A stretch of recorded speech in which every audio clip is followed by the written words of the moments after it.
어린 아이들로부터 또 작년, 노년에 이르기까지 우리 성도들이 함께 오늘 예배를 이렇게 드립니다.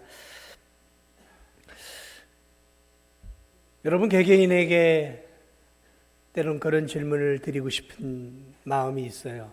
어떻게 예수님을 알게 됐습니까? 어떻게 신앙생활을 시작하게 됐습니까? 어떻게 어느 계기를 통해 예수님을 믿게 되었습니까? 이제 그런 것들이 때로 궁금할 때가 있어요. 그러나 이제 시간적인 제약이 있어서 제가 개개인에게 이제 그런 질문들을 잘 하지 못하지만 참 그런 부분들이 궁금하죠. 저 성도는 어떻게 예수님을 알게 됐을까? 다 나름의 계기가 있었을 것입니다. 누군가의 손에 이끌려 교회를 오게 되면서 하나님 말씀을 듣게 되고 또 말씀을 읽으면서 자연스럽게 복음이 들어가는 경우도 있고, 태어나 보니까 엄마 아빠가 예수님을 열심히 믿고 있어서 엄마 아빠 손에 끌려다니다 보니까 자연스럽게 믿게 되어지고, 또 어떤 분들은 절 같은 데 이런 데서 비나이다 이렇게 불공을 들이다가 하나님의 천적인 은혜에 의해서 그 모든 세상의 신들을 버리고 극적으로 하나님께 돌아오신 분들도 있을 거예요. 하나님께 돌아오는 이 모든 방법은 사람마다 다 다릅니다. 그러나 이제 보편적인 것은 하나님께서 다른 믿음의 사람들을 통해서 복음을 듣게 하시고, 그리고 교회에 나와서 하나님 말씀을 들음으로 마음속에 이렇게 변화가 일어나서 예수님을 이렇게 믿게 하나님께서 만드시죠. 이게 이제 보편적인 거예요. 그래서 로마서의 말씀처럼 믿음은 들음에서 나고 들음은 그리스도의 말씀을 통해 되어지는 것이죠. 자, 그러나 이렇게 살다 보면 특별한 예외적인 이렇게 하나님이 사람을 자기에게로 부르시는 다양한 방법들이 있어요. 다양한 방법들이 있습니다.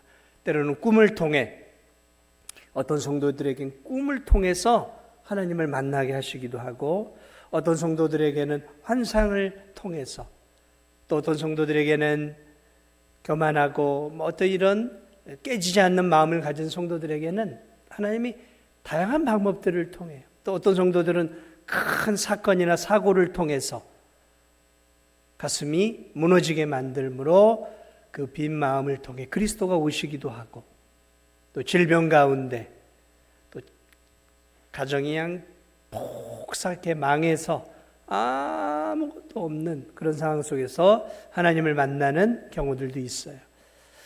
저는 오늘 참 하나님께서 영혼을 부르시는 방법이 참 다양하다는 것을 오늘 본문을 통해 먼저 좀 말씀을 드리고 싶어요. 이 동방박사들, 여러분이 동방박사들은 어떤 사람들이었을까?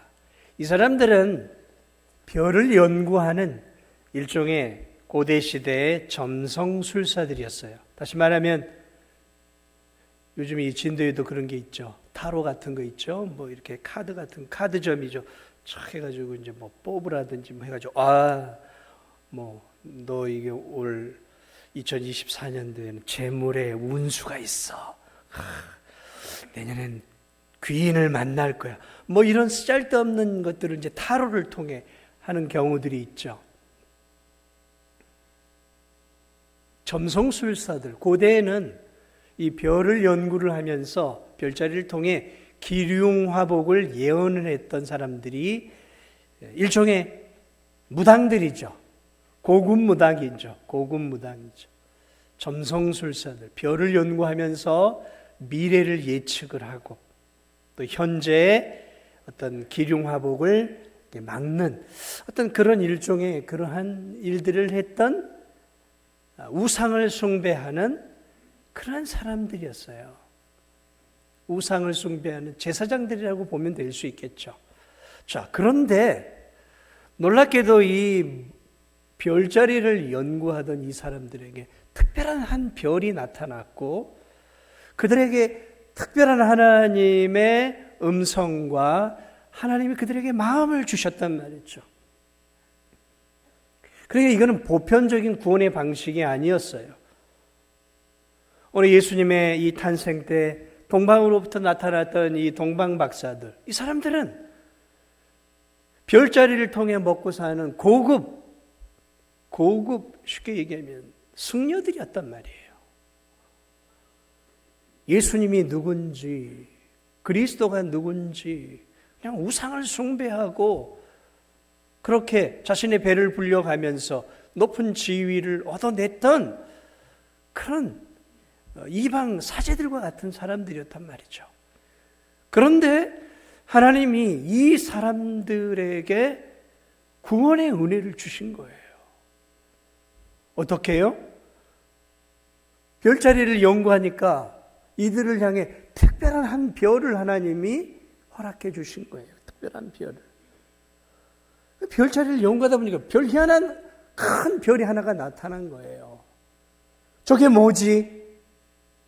별자리를 연구하는 사람들에게는 특별한 한 별이 나타났으니 거기에 대해서 마음을 쏟아 연구를 했겠죠.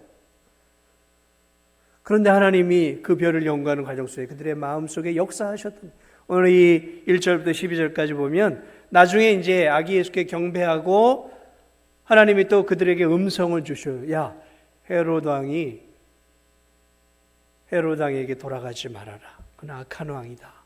하나님의 음성을 듣고 다른 길로 돌아가는 걸 보면 그들은 이미 하나님을 통해서 앞으로 저 별이 지시하는 곳에 이 땅에 태어날 구주가 탄생할 것을 하나님을 통해서 알게 되었다라는 사실이에요. 그리고 그들은 그 동방에서 자신들의 일을 멈추고 그 별을 따라 가자. 별을 따라 어디까지 오게 되냐면 저 유대까지 오게 되어지고 유대 베들레헴이라고 하는 말구유까지 그 별이 그들을 인도해 온 거죠. 참 특별한 거죠.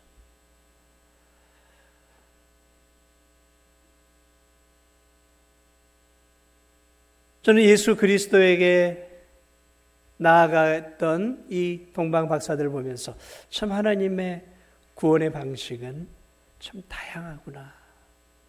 이 세 사람들을 참 하나님 이렇게도 구원해 내시는구나. 여러분 그 동방 박사들을 한 영혼이라고 바라보십시오. 나 자신이라고 볼 수도 있겠죠. 나를 구원하시고 우리를 구원하시고 또 오늘 이 동방 박사들을 구원해 가시는 하나님의 이 기이한 방식 똑같지 않아요. 여기 똑같은 방식으로 구원받은 성도들 아무도 없습니다. 하나님은 우리를 구원하는 방식이 아주 다양하고 다채로워요. 그래서 그 영혼이 어떻게 구원을 받았는지 구원의 스토리를 들어보면 특별히 세상 속에서 험하게 인생을 살고 헛된 우상을 숭배하고 하나님 없이 살다가 돌아오신 분들의 인생의 스토리를 가만히 들어보면 참 하나님 다양하게 역사하시는구나. 그들의 마음을 움직이시고 그들로 하여금 구주를 경배하도록 하나님이 별을 허락하시고 별을 따라가 마침내 탄생하신 아기 예수님을 만나 그 아기 예수께 경배하고 있는 이 놀라운 장면을 통해 저는 하나님이 한 영혼을 구원하시는 놀라운 하나님만의 방식을 바라보게 되어집니다. 오늘 이 아침 우리 유치부 아이들도 있고요. 이제 인생을 거의 다 사신 연로하신 우리 성도님들도 계셔요. 하나님이 오늘 저와 여러분들 한 분 한 분을 참 다양한 방식으로 부르셨어요. 그래서 이 성탄절날 우리로 하여금 한 주가 되시고 한 구주가 되시고 또 우리의 인생의 주님이 되시는 그분을 경배하도록 하기 위해 오늘 우리 모두를 이 자리에 부르신 그 하나님을 오늘 우리 모두가 찬양하고 그 하나님께 온전하게 경배하고 예배드리는 우리 성도들이 되시기 바랍니다. 이 놀라운 하나님의 방식들을 이렇게 바라봅니다. 자, 이들이 하나님의 은혜에 의해서 이렇게 먼 거리를 이렇게 왔어요. 이들이 와서 했던 일들이 무엇이었을까요? 먼 거리를 오늘 이동해서 마침내 놀랍게도 어디에 이르게 되냐면 말구육관에 이르게 되죠. 초라한 말구육관.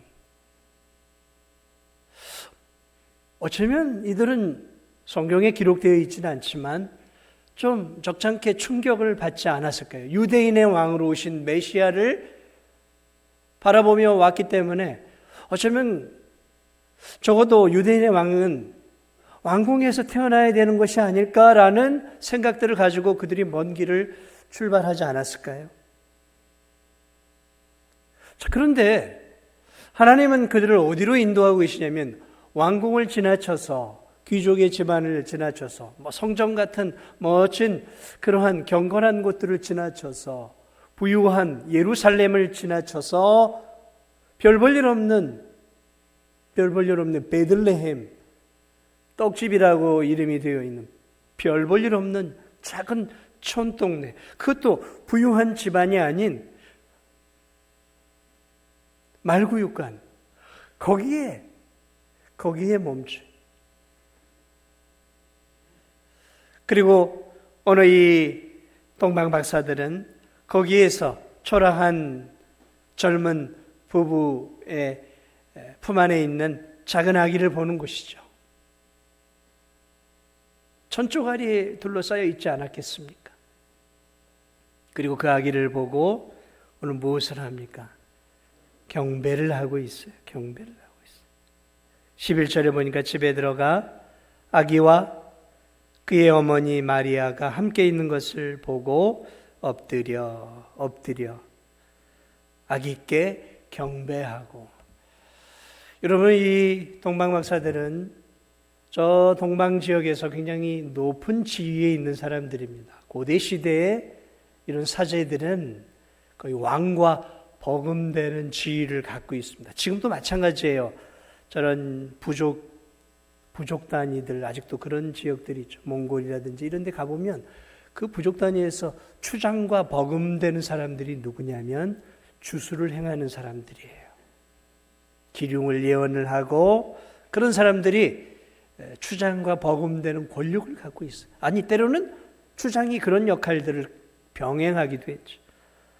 저희 굉장히 높은 사람들이란 말이죠. 그런데 오늘 이 별 볼 일 없는 이 아기 앞에 경배를 하고 있습니다. 엎드려 절을 한 것이죠. 왕에게 절을 하듯 절을 하고 있다는 것이죠. 그리고 보배압을 열어서 황금과 유향과 모략을 예물로 드리고 있는 그러한 모습들을 오늘 이 본문을 통해 바라볼 수 있습니다. 경배하고 그리고 보배합을 열어 황금을 드리죠. 황금은 왕에게 적합한 금속이죠. 그래서 왕을 상징하는 것은 언제나 황금이에요. 황금. 금면류관이죠. 왕에게 적합한 것은 황금이에요. 그래서 어느 시대나 고대 왕들은 모든 것들을, 왕권을 상징하는 것들은 대개 황금으로 만들죠. 황금 면류관, 황금 보좌, 황금 마차. 솔로몬이 성전을 지을 때 황금으로 도배를 하죠. 왜 황금으로 도배를 하냐면 예수 그리스도 하나님은 참된 왕이심을 표현하기 위해 황금으로 도배를 해요. 성전은 황금으로 도배를 합니다. 그래서 왕과 황금은 뗄래야 뗄 수 없는 것이죠. 황금을 드려요. 태어난 아기에게 경배하고 당신이 진정한 이 세상의 통치자요 왕이십니다. 하나님의 왕권과 통치를 인정하는 의미가 황금 안에 담겨 있었던 거죠. 유향을 드려요. 유향은 제사를 드릴 때 쓰는 거예요. 제사. 그래서 이 제사장들이 기름을 만들 때 유향을 넣어요. 그러므로 그 유향이 담겨진 그 기름을 붓게 되면 그 성전 안에 제사 드리는 곳에 향기가 가득하게 되어지는 것이죠. 그러니까 이 유향은 특별히 이 소제를 드릴 때 이제 제사를 드릴 때 소제를 드릴 때 사용했던 것인데 이것은 그리스도를 상징을 하는 것이죠. 그러니까 그 안에 있는 제사장을 상징하고 그리스도를 상징하는 거예요. 이 모략은 사람이 죽으면 사람이 썩는 것을 방지하기 위해서 넣는 것이죠. 예수님 죽을 때 니고데모가 모략을 갖고 오잖아요. 죽음을 상징하는 거예요. 이들이 어디까지 예수 그리스도에 대해서 태어난 예수님에 대해서 정확하게 이해했는지 우리는 정확히 알 수 없어요. 그러나 그들이 드려지는 이 예물을 통해서 우리가 알 수 있는 그분께 경배하고 황금과 유향과 모략을 통해서 적어도 이 동방 박사들은 태어난 이 아기가 단순한 한 인간이 아니라 메시아요, 그리고 신이 보낸 분이며 그리고 참된 왕이심을 인정하고 있었다라는 것이죠. 그러므로 오늘 이들이 드려지는 경배를 통해 우리가 알 수 있는 귀한 진리는 그때나 지금이나 예수 그리스도를 만난 사람은 예수 그리스도에 대한 지식들을 분명히 갖고 있었다라는 거죠. 오늘 이 자리에 여러분이 예배를 드리러 오셨어요. 오늘 이 동방박사들도 예수님께 지금 예배를 드리고 있습니다. 경배하고 있습니다. 그러나 우리가 기억해야 할 중요한 사실이 있어요. 예배를 드리더라도 예수님에 대한 분명한 지식이 없이 드리는 예배는 하나님이 받지 않으십니다. 오늘 이 성탄의 주인공이 되시는 예수 그리스도, 여러분은 이 예수 그리스도를 어떻게 생각하십니까? 예수 그리스도가 정말 누구십니까? 예수 그리스도가 나에게 어떤 분이셔요? 예수 그리스도가 내 인생에 어떤 분이십니까? 정말로 여러분의 인생을 드려 그분 앞에 경배해야 할 경배의 대상이십니까? 아니면 험하고 힘든 인생길을 살아가는 동안에 그래서 내가 뭔가 조금 붙잡아야 될 위로의 대상이 필요하고 격려의 대상이 필요하고 뭔가 좀 의지하고 싶은 분이 필요해서 예수님을 믿으십니까? 세상의 많은 신들 가운데 그래도 예수님이 좀 더 나아서 예수 그리스도를 믿고 계십니까? 예수님의 탄생 때 나타났던 이 동방의 사제들, 별들을 연구하는 이들조차도 여러분 놀랍게도 예수님에 대한 상당한 지식을 가지고 이분께 경배하고 있었다는 것이죠. 아무나 엎드려 절하는 거 아니에요. 아무나 엎드려 절하는 거 아니에요.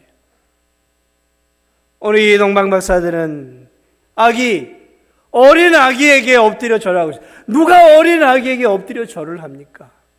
그것도 이 지체가 높은 사람들이, 권력을 갖고 있는 사람들이, 물질과 재물을 갖고 있었던 고대 존귀했던 이 사람들이 어떻게 아기 예수 앞에 엎드려 절을 할 수 있냔 말이죠. 무엇을 말하고 있습니까? 절을 한다라는 것은 경배의 대상이었다라는 거예요. 경배의 대상. 메시아로 믿고 있었다라는 거예요. 하나님이 보내신 사람임을 믿고 있었다라는 것입니다. 경배의 대상, 메시아예요. 메시아. 자신들을 구원해 준 메시아로 이 동방의 박사들은 우리와 같은 분명한 믿음은 아니었을지 몰라도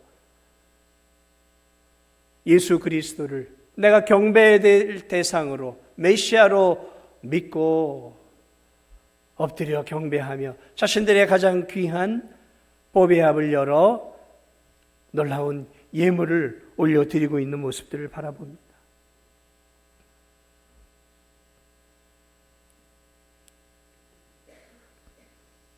저는 오늘 이 말씀을 통해 하나만 더 말씀을 드리고자 합니다.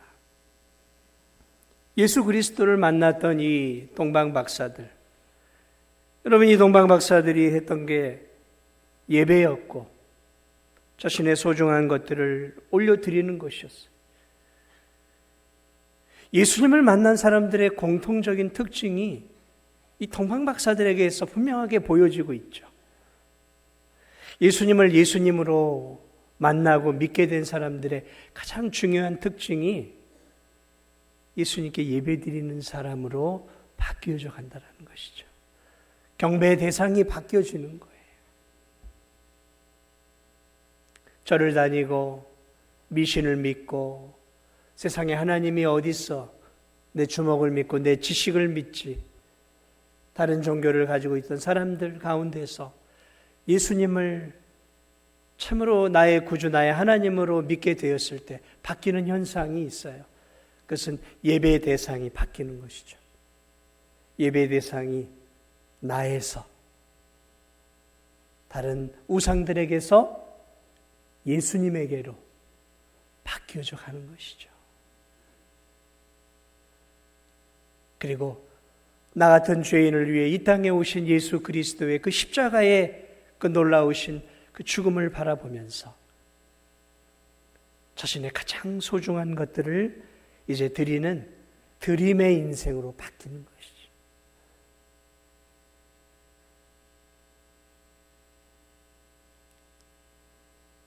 예수님을 믿는 사람들, 교회를 다니는 사람들 가운데에는 예수님을 통해, 하나님을 통해 자꾸 받으려고만 해요. 이것도 받으려고 하고 저것도 받으려고 하고. 사실 우리는 예수님을 통해 중요한 것은 다 받았습니다. 구원의 은혜를 받았잖아요. 천국을 받았잖아요. 그리고 보이지 않는 하나님의 손길 안에 오늘 우리가 살아가고 있습니다. 예수님을 믿으면서도 여전히 뭔가를 더 바래요. 하나님 이것도 주시고 저것도 주시고 요것도 주시고 이것도 해주시고. 왜 요건 안 해주세요? 왜 요건 안 해주십니까? 네? 저 집사님 댁은 저거 주시면서 왜 우리는 안 주십니까? 네? 저 집사님네는 집 샀으니까 이제 우리도 집 사게 해주세요. 저 집사님네 고급 승용차 타는데 우리 집도 이제 고급 승용차 좀 타게 해주세요. 예수님을 믿으면서도 자꾸 예수님에게 저 이거 해주세요, 주님. 저거 해주세요. 사랑하는 여러분, 정말로 예수님을 만난 사람들의 중요한 삶은 뭔가를 달라는 게 아니라 그 은혜에 자꾸 하나님께 드리는 삶으로 바뀌어져 간다는 것이죠. 드리는 것이죠. 드리는 거예요. 오늘 이들이 와서 했던 것이 무엇입니까? 보배합을 열어서 자신의 가장 귀한 것들을 드리는 것이죠. 사도 바울은 예수 그리스도를 만난 뒤로 자신의 인생을 드렸어요. 자신의 삶을 드렸어요. 자신의 생명을 드렸어요. 자신의 전부를 예수 그리스도의 복음을 전하는 일에 드리죠. 로마서 12장 1절을 보면 바울이 로마 성도들을 향해 이렇게 얘기합니다. 그러므로 형제들아, 내가 하나님의 모든 자비하심으로 너희를 권하노니 너희 몸을 하나님이 기뻐하시는 산 제사로 드리라. 너희 몸을 하나님이 기뻐하시는 산 제사로 드리라. 드리라는 거죠. 드리라는 것이죠. 그렇습니다. 사랑하는 여러분, 정말 우리가 예수 그리스도의 이 오심, 그분은 받으러 오신 거 아니에요. 드리러 왔습니다. 무엇을요? 우리를 구원하시기에 자신의 몸을 십자가 위에 드리러 오신 거예요. 그분이 이 땅에 오셔서 우리에게 모든 것을 다 주셨어요. 하늘의 영광을 버리고 낮고 천한 이 땅에 인간으로 오셔서 이 말구육간에서 태어나셨어요. 가난한 목수의 아들로 태어나셨고, 저 공중에 나는 새도 보금자리가 있지만 자신은 머리 둘 만한 보금자리가 없다고 말씀하실 만큼 그분의 인생은 참으로 초라한 인생이셨어요. 그리고 그분의 마지막 죽음은 십자가 위에서 하늘로부터 저주를 받고 땅에서도 저주를 받는, 공중에 떠서 죽는 십자가의 죽음을 죽으셨어요. 왜냐하면 저와 여러분을 구원하시기 위해 대신 저주를 십자가에서 받으신 거예요. 이 십자가의 죽음은 성경에 보면 저주예요. 하늘에서도 버림을 받고 땅에서도 버림을 받고 공중에 떠 있는 죽음. 그 저주의 죽음을 우리를 위해 받으신, 나를 위해 받으신 거예요. 나의 죄를 용서해 주시기 위해 모든 것들을 다 내어주셨어요. 십자가 위에서. 내어주셨어요. 그리고 예수 그리스도를 믿는 참된 성도들은 다 내어주신 그 예수 그리스도의 사랑을 기억하면서 이제는 자신의 것을 예수 그리스도께 내어주는 인생으로 바뀌는 것이죠. 오늘 이 귀한 성탄절에 우리를 위해 모든 것들을 내어주러 오신 예수 그리스도를 다시 한번 우리의 마음속에 받아들이시고, 오늘 우리도 남은 생에 자꾸 주님께로부터 뭔가를 더 받아내려고 하는 인생이 아니라 그 은혜에 감사하며 우리의 귀한 것들을 내어드리면서 남은 생에 나를 위해 십자가를 지신 하나님의 아들을 믿는 믿음으로 주를 위해 살아가는 그런 인생이 되시기를 주님의 이름으로 축복을 드립니다. 그리 복음을 전하십시오. 예수님을 전하세요. 예수님을 전하십시오. 동방박사가 이 별을 바라보며 결국 예수님께로 왔던 것처럼 여러분이 믿지 않는 여러분의 가족들을 예수께로 인도하는 빛나는 별과 같은 존재들이 되십시오. 동방박사에게 비쳤던 그 별은 반짝반짝 빛나며 동방박사들을 어디까지 인도했냐면 예수님께로 인도했어요. 예수님께로. 우리 인생의 가장 큰 사명 가운데 하나가 있다면 우리의 인생을 아름다운 삶을 통해서 믿지 않는 많은 영혼들로 하여금 나의 삶을 바라보게 하면서 나의 삶을 통해 예수 그리스도께까지로 인도해 주는 것. 이게 작은 빛의 삶이죠. 빛된 삶이죠. 너희는 세상의 빛이라.